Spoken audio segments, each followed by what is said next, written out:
Tonight on Ham Nation, Chip describes his disaster field day and Deborah gets a new ham shack. Ham Nation's up next. Ham Nation is brought to you from LastPass Studios. You're focused on security, but are your employees? LastPass can ensure that they are by making access and authentication seamless, whether they're working in the office or remote. Visit lastpass.com/twit to learn more. Podcasts you love. From people you trust. This is TWiT. This episode of Ham Nation is brought to you by ICOM. For more information, visit icomamerica.com/hamnation.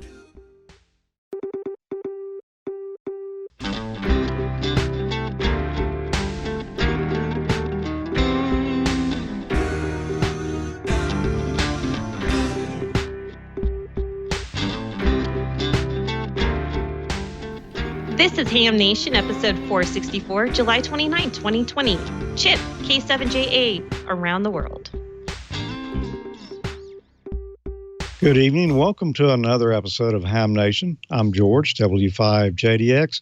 Bob is not with us this week. Should be back next week. Don is not here either. He's virtually attending his son's college graduation. So he wanted to get in on that tonight, and who could blame him? I've got one or two more I would like to attend their graduation too. But anyway, that's beside the point. We got a fun show lined up for you tonight.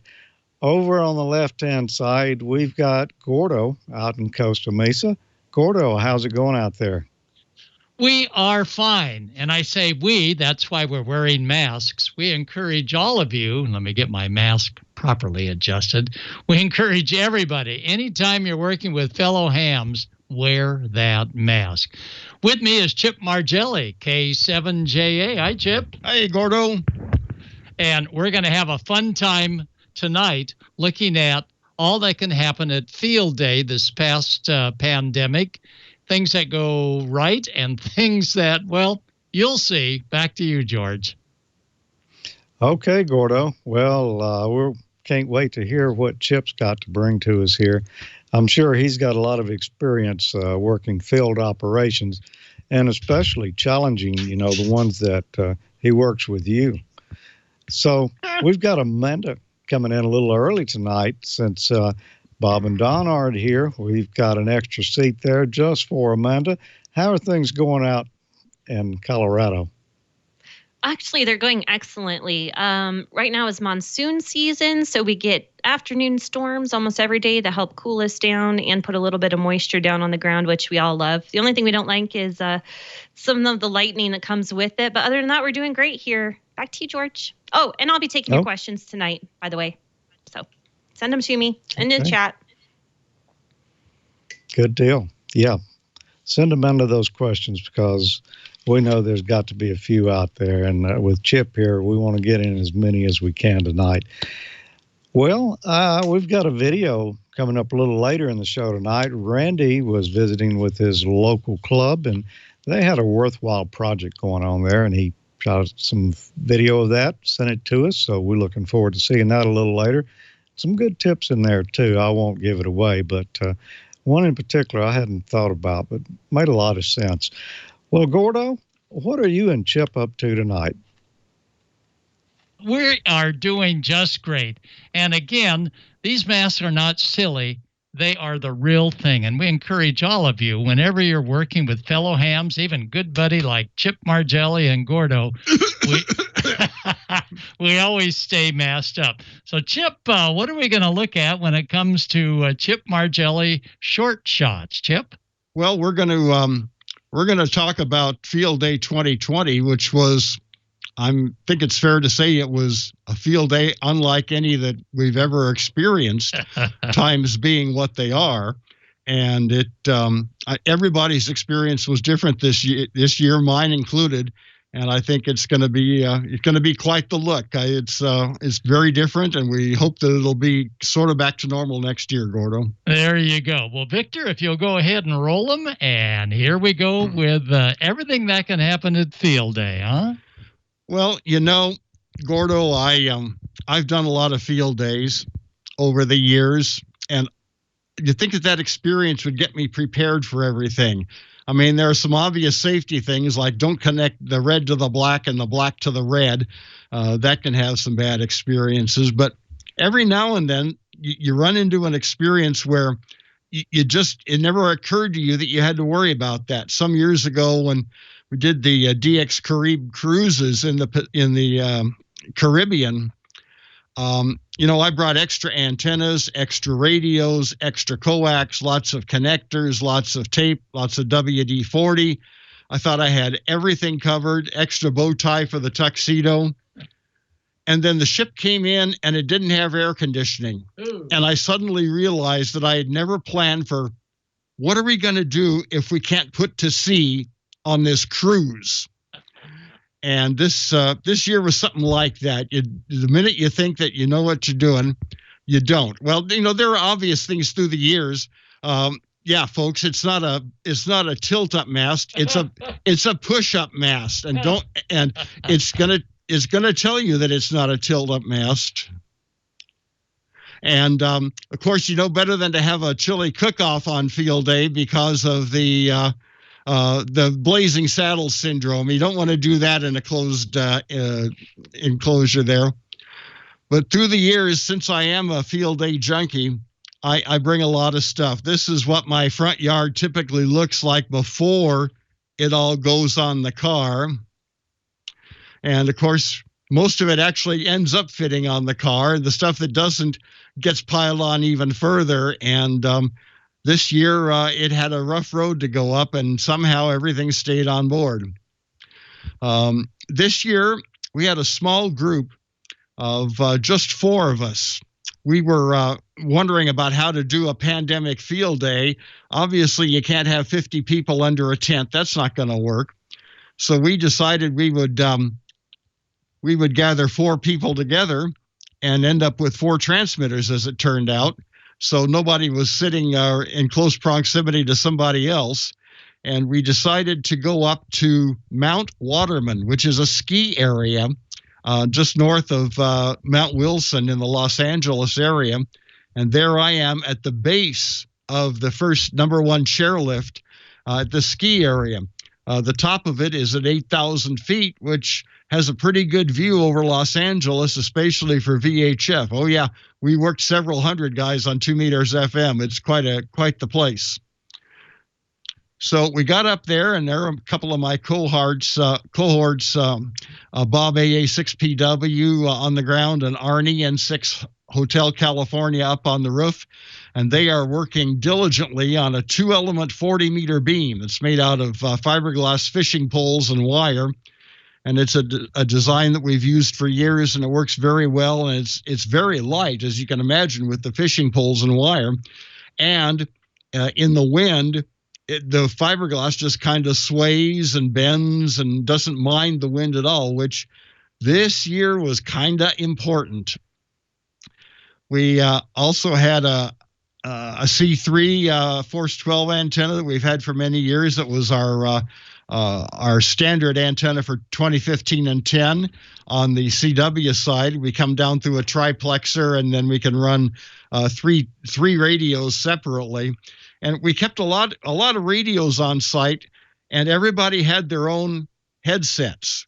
And so we all made sure that we had all of our AD1Y and AD1I and AD1K Heil adapters so that we could everybody have their own headset and plug into radios without trashing the social distancing aspect of field day, because all of us old-timers up there checked most of the boxes for things that are people that are likely to get this stuff, and we weren't going to have field day contribute to it. On another mast, a U.S. tower, ALM-31 tower, we had a little 3-element long periodic beam there. And on top of that, a single element for 40, same design as for the 2-element beam, 2 fiberglass fishing poles butt to butt on a piece of angle aluminum. They're 20 footers, and then coming out the ends, the wires come down at a 45-degree angle to make up the remaining of the distance of the 66 feet of the dipole. But this keeps the current the high current area of the dipole horizontal instead of lowering it, as it would be the case with an inverted V. And as you can see, we're really, really good on keeping it horizontal, and it's nice and quiet, so we're doing great. There's Dan, N6MJ, putting on a brave smile on 20 phone. He looks like he's having fun, but it's really extremely slow. Lots of absorption during the day. And this is about the last smile late in the afternoon because the smiles went away quickly. 8,000 feet. It gets windy. That nice straight C3 from a while ago, that wasn't just leaning over that way. It was normally vertical on the mast, but that's about a 50-mile-an-hour gust of wind right there. The wind came up late Saturday night and into Sunday morning, sustained at about 40 miles an hour with gusts 55 to 60, and the weather forecast saying it's going to get worse. And that led to catastrophe. One of my 2 6-meter beams there, a little 5-element beam, crashed and went into not too many pieces, but it was seriously bent and very bruised. There went the satellite antennas, which were actually doing okay for a while until I put the pirate flag on top, and I neglected to account for the additional wind loading. So the satellite antennas came over. That was okay because we'd already made the contacts. And we had 3 easy ups, and they all wanted to do a Mary Poppins. About 7:30 Sunday morning, I looked around the site, and all of the operators were holding on to an easy up. There was nobody on the radio. And at 7:30 Sunday morning, we said, well, if we're not on the air, let's get out of here. And we did. We bailed about 12 hours, with about 6 hours to go in the contest. We just couldn't stay up there. It was too much. It was blowing hard and blowing harder. And so I didn't really plan on having that much wind. So we made a hasty retreat down the hill. All of the stuff from the truck just got dumped in the entryway, and I could hear it screaming at me, don't ever take us up there on top of that mountain again. It did not want to be there.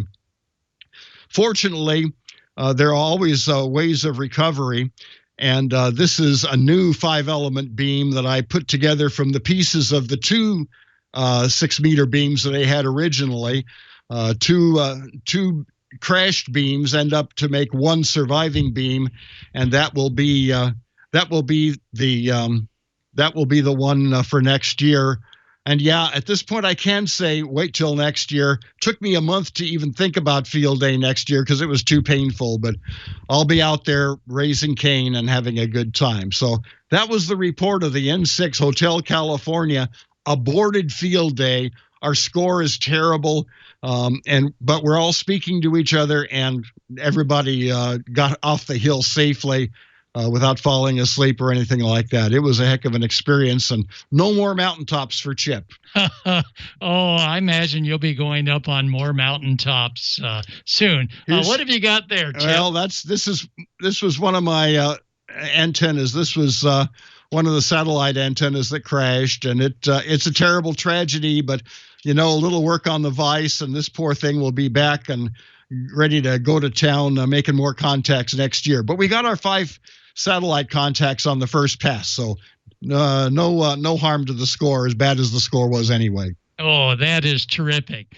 Now, Chip is going to stick around, so Amanda, if you can keep track of the chat room questions that we may have for famed DXer Chip Margelli, K7JA, and we'll be here to try and answer those questions. Any last words, Chip, for next year? And I hope there is a next year field day. Oh, there will be a next year. I hope that things are back to normal so we can get some of the rules back somewhat to normal.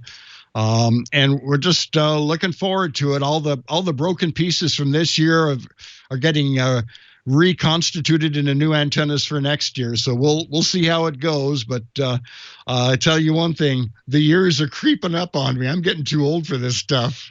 Oh, never. But again, we encourage all of you listeners and viewers, when you're working with pals for field day, even though they're your best friends, mask up. We've got to stop this pandemic.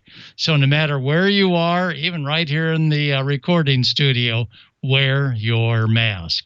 Well, let's check out and see what ICOM America is doing, and then Chip and Gorda will be back a little later on in the show.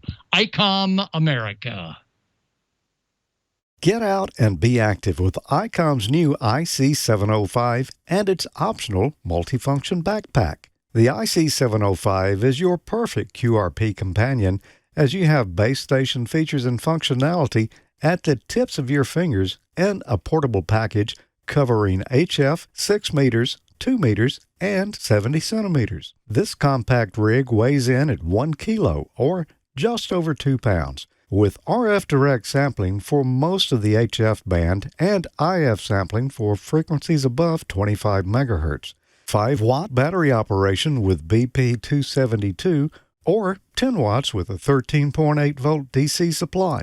Modes include single sideband, CW, AM, FM, as well as full D-Star functions. A large 4.3-inch color touchscreen and live band scope with waterfall. Integrated GPS with antenna and GPS logger, micro SD card for data storage. It comes standard with the HM243 speaker microphone, and it supports QRP and QRPP operations. The perfect accessory for the IC705 is the LC192 optional backpack with a special compartment for your IC705 and room for accessories for soda activations or just a day in the park. Visit ICOMAmerica.com/amateur for more information about this and all the great ICOM radios.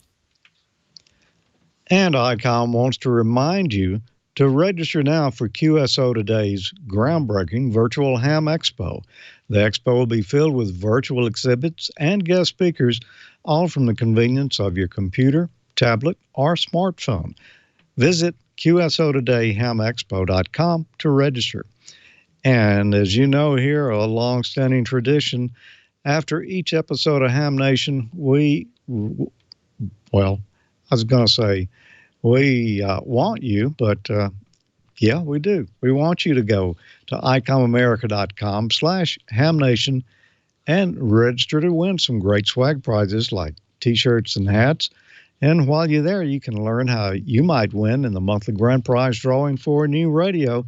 And just to prove to you why you might want to do that, well, we've got a lucky winner here. It's David Meeks, KN4VJR from Farmville, North Carolina. He's our July winner of a ICOM ID4100A entry-level D-Star mobile with big rig features. But fear not, we've got another great radio coming up for August. It is the ICOM ID5100A, innovative 2-meter, 70-centimeter mobile with touchscreen. It's VHF, UHF, dual-band, dual-watch, D-Star transceiver. It's got a large intuitive touchscreen interface, simultaneous FM-FM, FM-DV, or DV-DV dual-watch receive, a built-in GPS, optional Bluetooth board is available. There's downloadable Android apps, and it's got the DV and FM repeater list function built in, as well as an SD card slot for voice and data storage. It does DV fast data mode and much, much more. So go to ICOMAmerica.com/HamNation after this and each episode and register to win. Sign up, good luck, and don't forget to follow ICOM America Inc. on Facebook and Twitter. And let me tell you, you want that ID5100A if you can win it. It is a great rig. I've had one here in my mobile now for, I don't know, I've had it in there maybe a year now, and I thoroughly enjoy it. Whether you're doing D-Star or analog, it's still a great rig, easy to operate in the mobile. Tonight, we have a video here on Smoke and Solder. This comes from Randy and his crew at the Ham Club. They helped out someone with a special project here, and boy, it looks like the team really came together and did a good job on this one. So let's watch that now, and we'll be right back.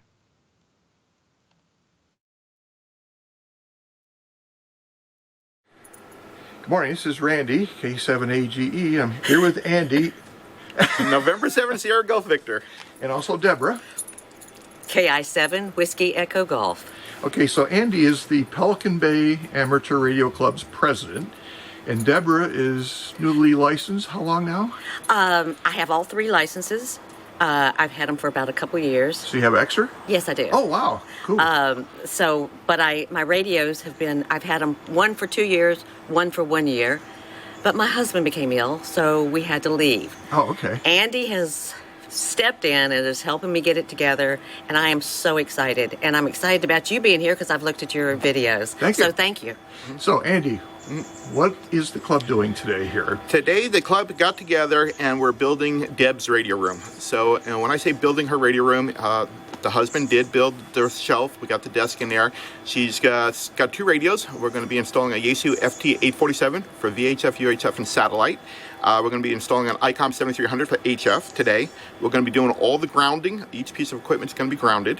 We're going to be popping the hole from the outside to the inside of the radio room to get all the coax cables and the grounding out. We're going to be installing a bus bar in the radio room. We're going to be dressing up 2 LMR 400s to support a Diamond 2M440 antenna and to support a B&W NFET HF antenna. We're going to be installing a lightning box with polyphasers in it on a telephone pole. So today we've got a lot of work to do. It's going to be a lot of dress up and a lot of getting stuff all situated and make it look really good.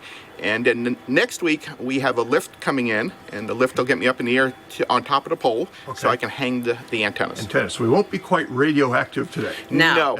No. Today is a lot of dress up, a lot of coaxial and grounding dress up today.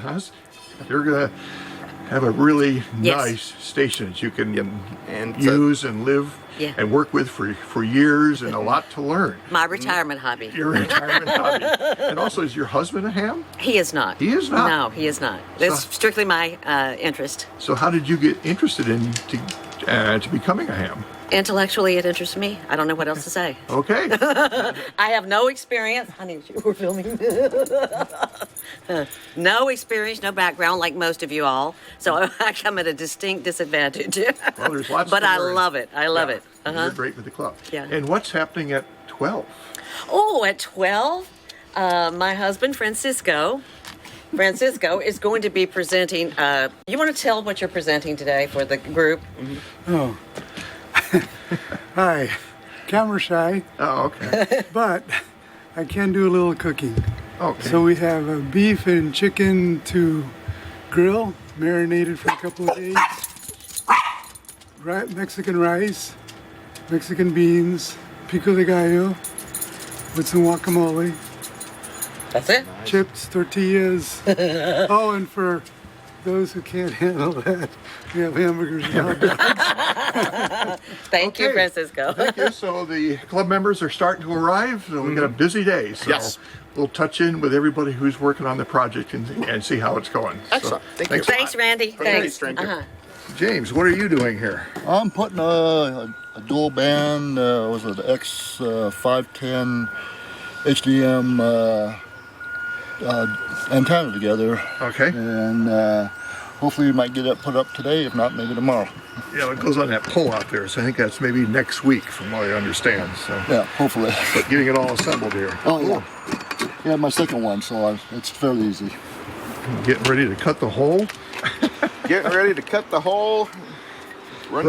That brave man to see if he finds any power lines in the wall. Huh? Watch for the Romex. Yeah, like this. Oh, when he lights up. With my rubber. I think you do the LMR 400 one round down in the LMR and just dress it up really nice. So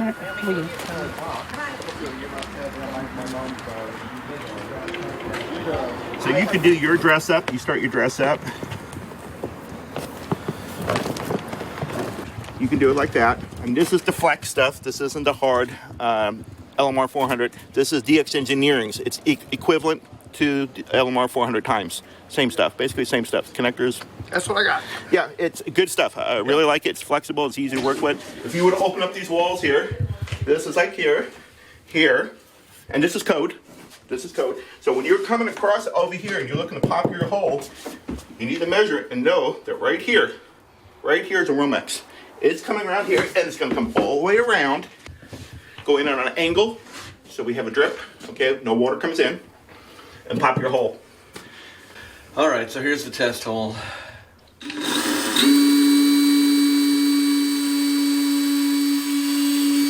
So far, so good. All right, now I'm going to put in the inclination. Yep. Say that seems about right to me. Sure.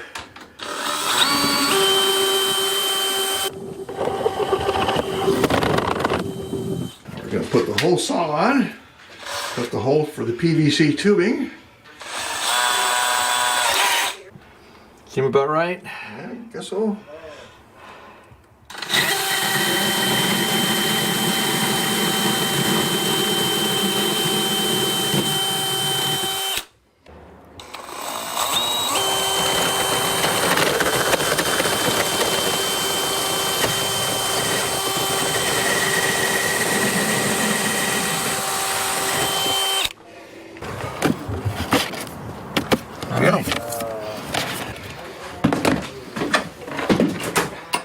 Which goes out to the ground rod, and we're bonding everything together with one 10-foot ground rod out there.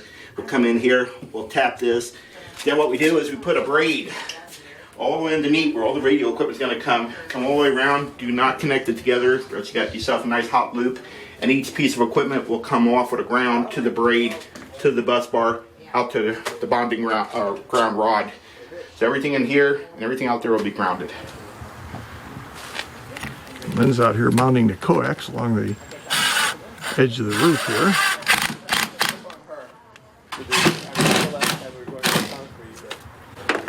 And then it will go from there and up that pole, which is where the antennas will be. And he's snaking the ground braid through all the ties here. If you do it correctly, it's going to go right through here, through one of these. You can put it in here, you're going to tighten the bastard down. This is a hot plate. So that would be in this. Yep. Okay. Okay. I'm going to try to line it up as best I can for the sunny one. Okay. These screws here are what goes in here on this plate. It holds the plate. And it just goes into the rails. Right. This goes in. Okay? That's these. One last one? Yeah, let's do one more. Yeah. Never got a full Monty. Yeah.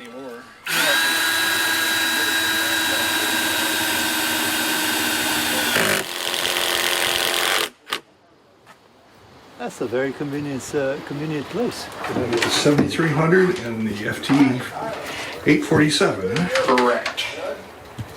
Gonna be all set. She is one of 2 net controllers for Pelican Bay Amateur Radio Club, so we are excited that we have some new, fresh blood as far as net controllers. So, yes, so we're excited to get Deb up and running here, to get her on the radio and let her loose and give her some training, and very excited about that. Okay, so we have the 847 and the 7300 here. We got this older rotor control box holding up the shelf and a big power supply. We connected the radios directly to the power supply, and the smaller radios and accessories will go down here to this power pole rig runner. And what I just suggested to Deborah is to get a tabletop that goes from wall to wall, because over time you will fill it.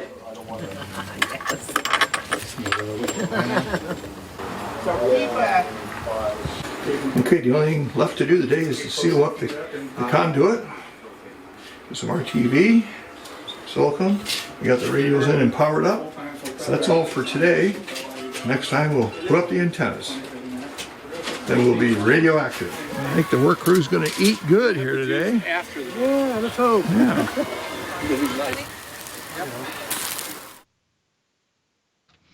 You know, that looks like a real worthwhile project, especially when you get to that last scene there and you've got the good food coming. But, you know, what a great deal there. You know, the club gets together, helps a ham get their station back on the air. And, wow, I enjoyed that. So thanks for sending us that, Randy. If you get the follow-up to it, let us have a look at that, too, and see how things turned out on it. Well, I did want to mention one thing here before we move on. Friday night, if you're looking for something to do, we'll be shooting the next episode of Ham College.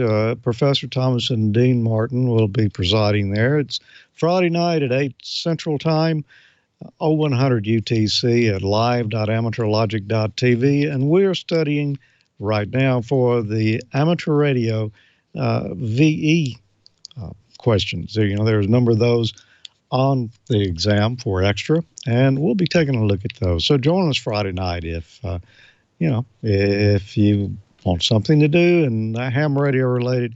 We always have a good time in there.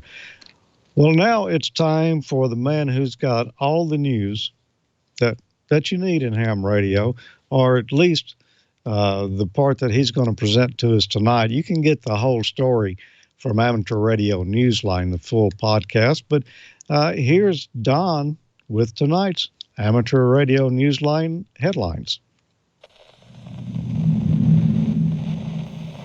From Amateur Radio Newsline Report, number 2,230, these are the Ham Nation headlines for Wednesday, July 29th, 2020. Newsline anchor Stephen Kinford, N8WB, begins this week with the latest and most likely the biggest cancellation of an amateur radio event this year. The Tokyo Ham Fair, scheduled to open on the 31st of October, has been canceled by the Japan Amateur Radio League, which cited precautions due to the coronavirus pandemic. Crowds at this major international event have run as high in some years as 60,000 attendees from around the world, topping Friedrichshafen in Germany and Dayton Hamvention in Ohio. The Tokyo Ham Fair has been an annual event since its first staging in 1977. Here's looking forward to Tokyo Ham Fair 2021. A scaled-down communications exercise between the amateur radio community and members of the Military Auxiliary Radio System, or MARS, began on Monday, July 20th.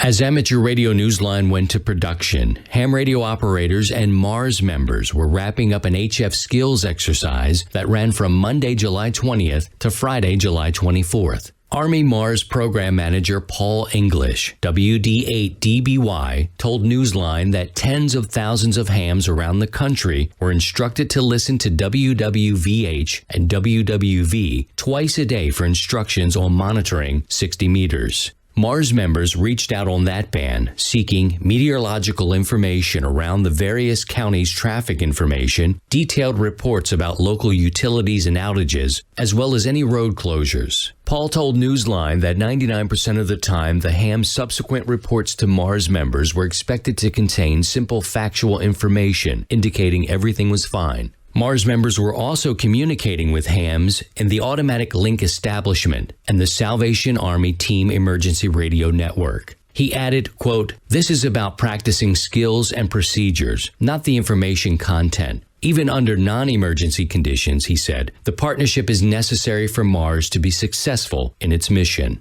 For Amateur Radio Newsline, I'm Christian Kudnick, K7JA.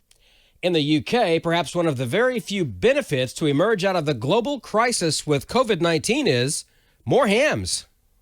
Lockdown has been so favourable for amateur radio in the UK that at the latest count, in the last 3 months, more than 1,000 new licensees have taken their examinations online and passed, according to the Radio Society of Great Britain. As the number of licensed radio operators now begins to exceed 75,000, the RSGB is taking special pride in the newcomers who have worked hard for their achievement in spite of the restrictions of the pandemic.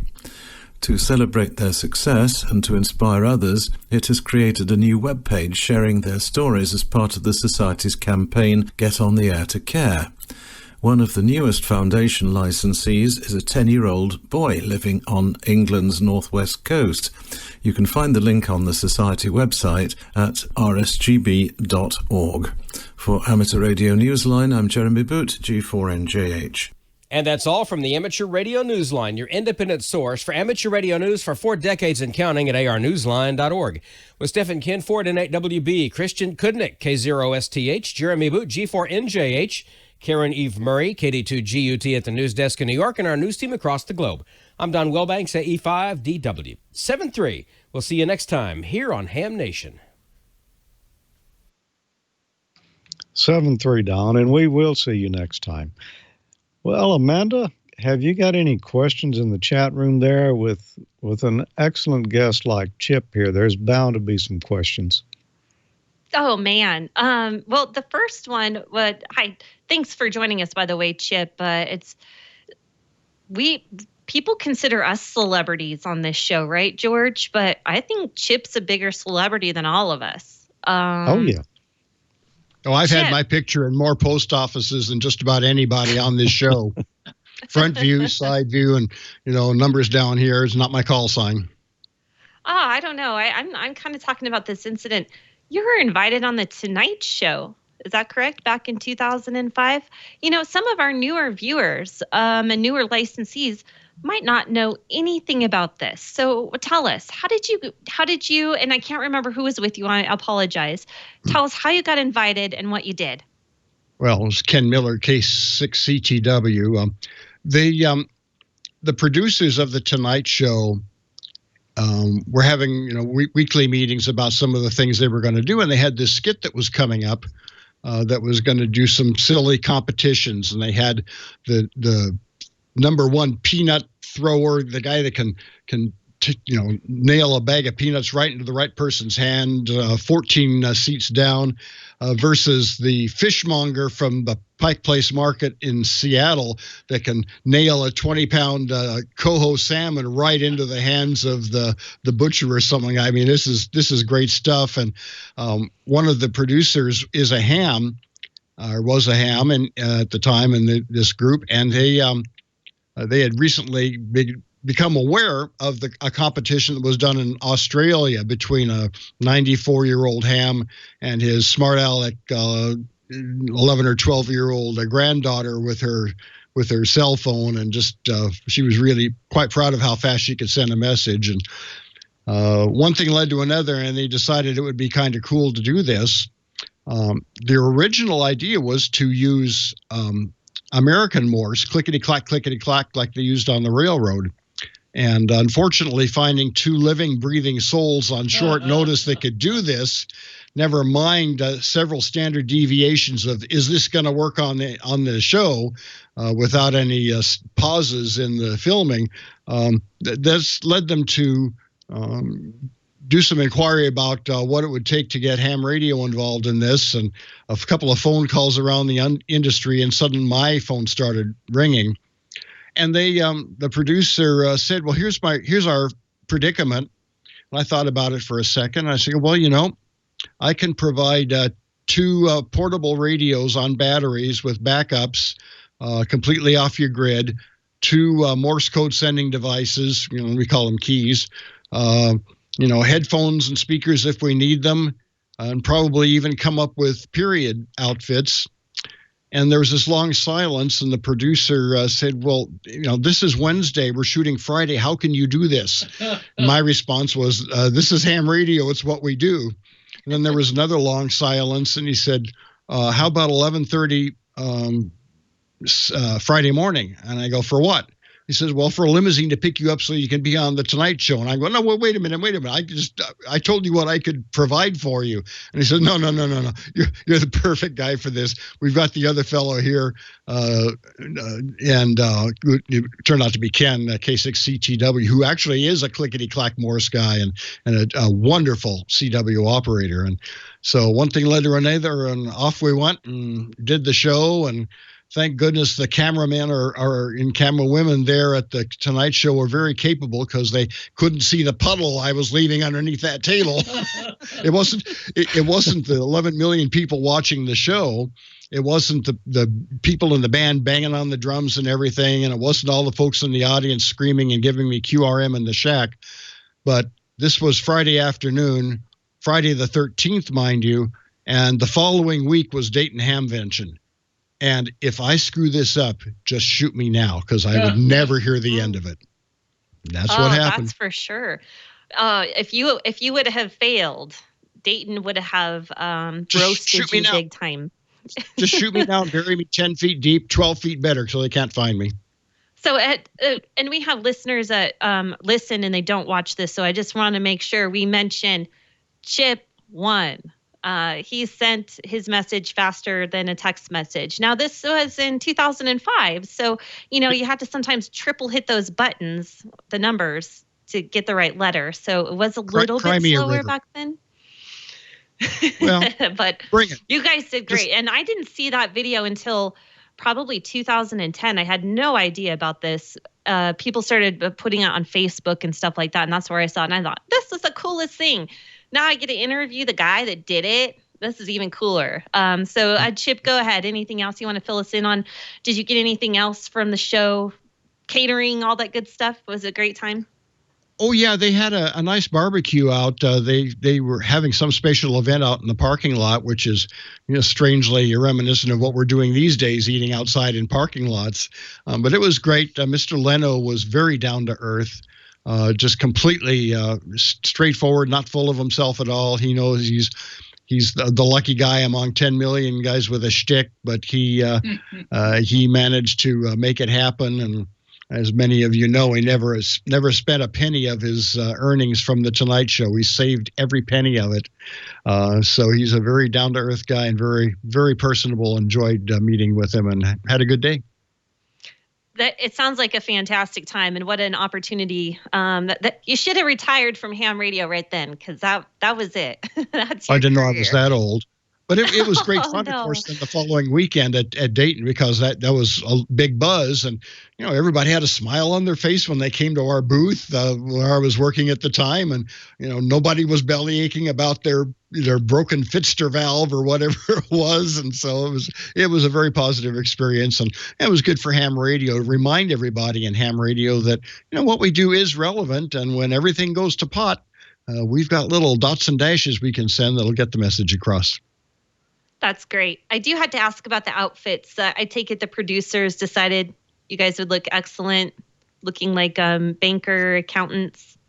Yeah, that was actually a funny aside to this whole thing, because once it was determined that this was going to happen, I had to set about to get my outfit. And so my wife, Janet, K7JA, stopped by a costume shop nearby where she works on the way home and picked up the green visor that I wore.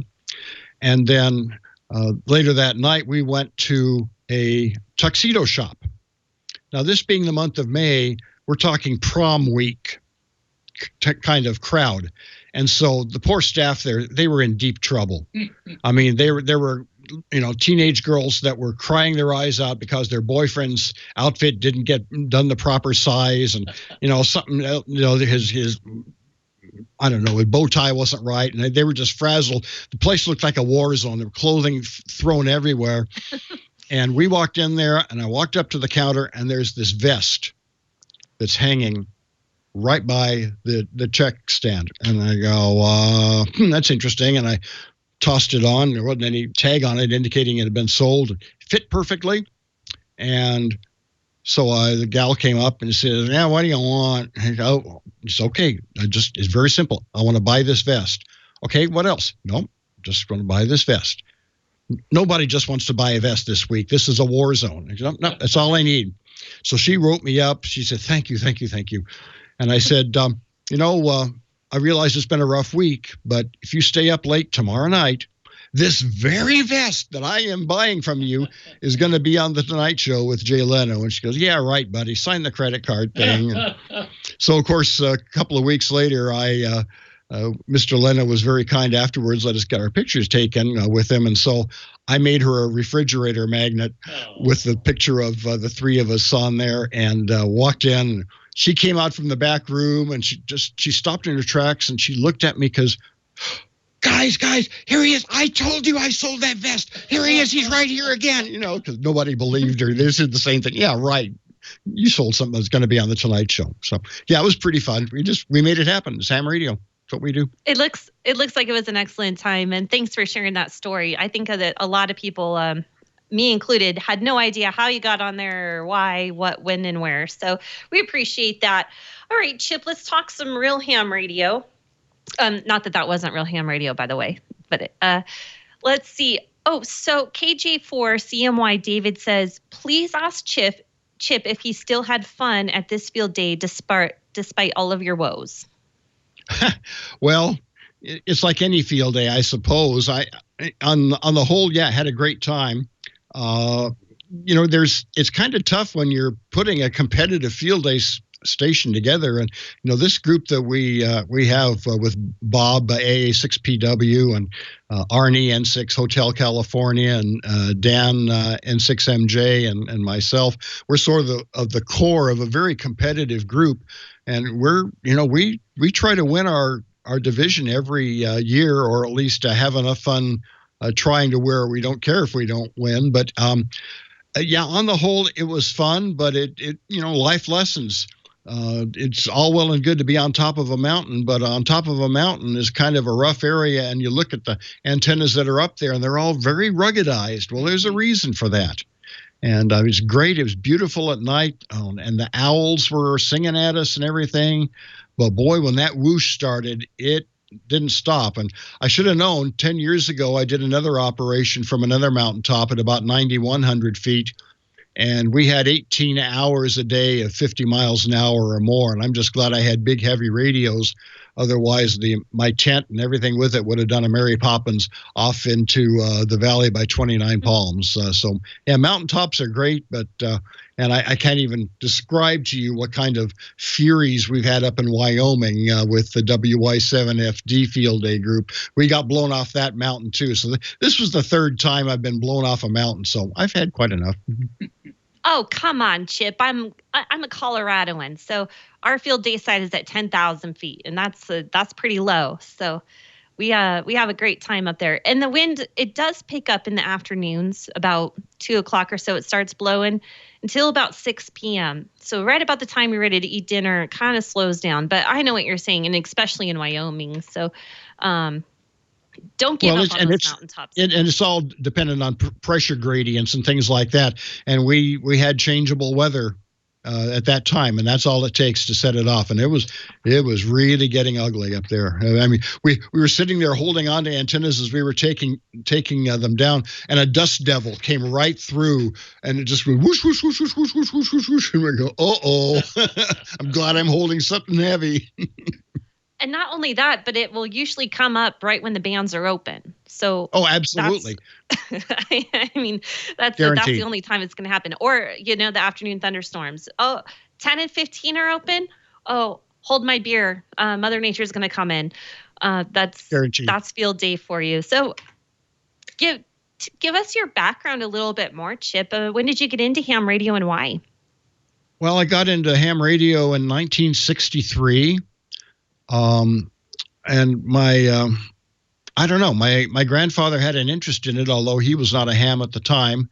And my folks just were trying to encourage me to do sciencey things. And this was one of the things they knew about. My favorite playmate from a block away was the son of a ham. And so we would go out on 6-meter AM transmitter hunts.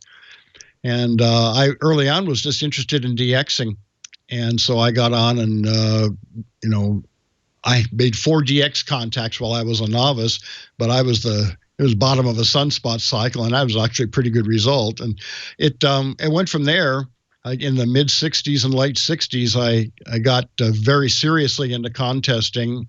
And because of an affinity I had for East Asia, I adopted the use of the Japanese language when it was time to run the JA stations. And from W7RM up in the state of Washington, we had quite a few very successful years where we were running thousands and thousands of JA stations at high speed, because the good Japanese, although they study English for a lot of years, they feel a little bit uncomfortable about it. And all it took was be somebody coming on in their language to make them more at ease and start the pileup. So I've been involved in contesting for many years, was a member of the participant in the first World Radio Sport Team Championship up in Seattle in 1990, and had a lot of fun winning sweepstakes for the nation a number of times, and won quite a few DX contacts. And none of it would have happened without the boss operator, Janet KL7MF over here. Hi, Janet. Hi there. We don't have to do the social. We don't have to do the social distancing thing here. We get a room every night, so the cooties are already there. Oh boy. Well, Janet, it's so nice for you to join in there with Chip. I take it. Did Chip get you involved in ham radio? No, we were both hams when we met. I've been a ham for almost 50 years myself. That's amazing. And what got you into ham radio? Adair. Adair, yes. It was I was a studio engineer for an FM radio station, and my chief engineer was going to get a ham radio license, and he kind of dared me to do the same. So it went downhill from there. And I don't have the first phone with radar like she does. Well, that's amazing. And what an amazing career. Sorry, my dog wants to bark in the background. There's obviously a squirrel in our backyard. All right. So are you just as active then? Do you do some DXing, or what do you do on the radio? I don't. I'm not physically active on the air like Chip is, who's, I think, lives, eats, breathes, sleeps ham radio pretty much. But mea culpa. I'm certainly involved from a professional level, and I certainly get my digs in, let's say. Tremendous Saturday night operator on 20 phone on field day, besides everything else. And Janet was the first foreign YL to operate from the People's Republic of China after the revolution in 1984, when we were invited over there. Janet got on the air like all of us did, and we ran the pileups. And let me tell you, she was real popular for those folks getting their YL DXCC credits. She created quite a storm. I did. How amazing is that, that you were invited to operate from China? That doesn't happen very often. How did that happen? Our company, I was working for Brand Y at the time, had sponsored a dozen branch stations of the Chinese Radio Sport Association as they were slowly reopening ham radio. These were club stations throughout the countryside, and they needed some getting up to speed, some training at the headquarters station, BY1PK in Beijing. And I listened to that station for many years. They were only allowed to work other communist bloc countries for a lot of years.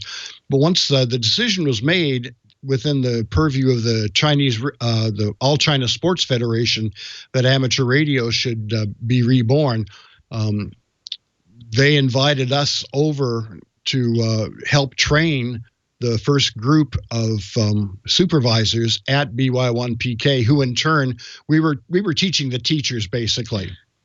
And it was quite an experience. We taught them about using old Johnson matchboxes, and got a couple of radios that weren't working, got them working again, and somehow in there got some time to get on and create a pileup. And at the time the U.S. band, well, it still is now, started at 14.150, and we called CQ on 14.145, which was legal for the Chinese. And the pileup stretched from 14.150 to 14.295, a continuous pileup of almost 150 kilohertz, because nobody had worked China. And so it was very exciting and quite the challenge to run the pileup, because it was a little gnarly at times. I bet that was extremely frustrating. I can't even imagine. Can't imagine. Not frustrating at all. Bring it. Bring it. And I don't know what the transmitters were like in 1984, and you said even older than that. So I'm guessing you didn't have this handy dandy little split button where you could tell people did you? Okay. Oh yeah, we had modern stuff. We had modern for the time TS940, FT107 type radios, okay. And so we had good stuff. It's just that they needed some getting up to speed on everything. And one of the things I did was QRZW1s, QRZW2s, yes, band's not open. W3, W4, 14.150 to 14.295. So then, okay, we went, let's try the great state of Virginia, worked a bunch of Virginia. Let's try the great state of North Carolina, and big pile up and said, okay, I want the Carolina DX Association only, and I have a roster. Well, I was lying. But apparently their repeater erupted, and I worked every station with a 14 AVQ and 50 watts in North Carolina, because I made up a story that I had a roster of this club, and if you dared call out of order, you were going to get blacklisted. It was great fun, a great ruse. Yeah. Very good. Well, Chip, thank you so much for joining us this evening. George, did you have any questions for Chip? Oh, no, not really. I'm just having a great time listening here. And, some of these things I'd heard about, some I had not. I did not know about the thing there in the pileups with China. That is quite interesting. But, Chip, I hope we will see you again in Dayton, maybe next year. I don't know. We'll just have to see. But yeah, we'll sure hope so. Maybe I'll tell you some stories about Field Day from Cuba one of these days. Oh, wow. Yeah, that sounds exciting. Oh, yeah. Great fun. Wow. Well, one more thing you do have to tell us is, how'd you meet that other old man in that shack over there, Gordo? Yeah. Well, you get on certain repeaters and these lids just start showing up, and actually we ran in similar circles, and DX Cruise. We had been going together with Gordo through the industry for many years before that, but we invited Gordo and Susie to be on one of the DX cruises, and it was we just run very parallel paths here in Southern California and in the ham radio industry for 3 decades. So and now you guys go to the beach every Thanksgiving, right? You got it. You got it. In fact, I just been refurbishing over the last week one of our beach antennas to have it all ready for November. The beauty of the beach is you don't worry too much about social distancing. The funny thing about the beach is there's nobody there. Not on Thanksgiving. Not on Thanksgiving. Everybody's home, and so we're out there by our lonesomes. We could put 100 feet between each of us if we had to, but why would you want to? It's Thanksgiving. That's right. That deep fried turkey, that would bring me out. Plus ham radio. Okay, that's all I had for questions, Chip. We're gonna have to bring you on again. I think you have some great lifetime stories, so I really appreciate you joining us. And thanks for Gordo bringing me on. Oh, yes, absolutely. Gordo's a gem, and Gordo makes it happen in Southern California and throughout the nation with all of his work that he's done over the decades, getting people licensed and getting them on the air. If you could see Gordo's classes in an earlier day, I mean, he was directing a choir. He had people going da da da da da da da da, and the horn would come out and everything else like this. I mean, it was almost like a circus, but people had to think on their feet so fast that they found the test to be a real breeze because he had just been pounding them, but in a fun way, and it was great to see him in action. Way to go, Gordo! Thank you so much for all you do as well. George, before we wrap it up here, I'm just going to mention thank you to WTWW for having Ham Nation on part of they do a few ham radio shows, but I'd like to thank them for putting us on. I think it's Saturdays at 8 p.m. I couldn't tell you what time, if that's Eastern or what. Yeah, I'm not sure. That's probably Central Time. Central? But a lot of good ham radio content on Saturday nights on WTWW. Just, it's a fun time. Let me just put it that way. And we've got this guy that comes in and plays the organ as well. That's right. I don't know if anyone knows who he is. Audience, maybe Mr. Bob Heil. Yes, he does an awesome show every week. Yep. Well, so, George, other than that, let me just go over the nets real quick. 14,268 for 20 meters and 71.92 for 40. And we have 14 Charlie for the D-Star net. They just started that up a few minutes ago. And DMR is on 31,012. So be sure to thank your net controls and also check in. Give them some counts. All right, George, back to you. Okay, Amanda. Well, great show tonight. We really didn't know exactly what was going on. I knew Gordo was going to be here. We didn't know about Chip, though, and great presentation there, guys. We enjoyed it thoroughly. I had no idea. That wasn't in the doc or anything. I was like, is this a surprise guest? This is so exciting. So it was great. Thanks, Chip. Thanks, everyone, for joining us. Please join us again next week for Ham Nation. Hey, what's going on, everybody? I am Ant Pruitt, host at TWiT TV. Got a question for you. Have you gotten tired of how bad your photos are looking every time you post them to Instagram? Better yet, have you gotten yourself a new camera and you can't quite figure out why the images just don't look that good? Well, I have a solution for you. It's my show, Hands On Photography. Each and every Thursday, I sit down and share different tips and tricks that are going to help make you a better photographer and a better post processor. So subscribe today at twit.tv/hop to learn more.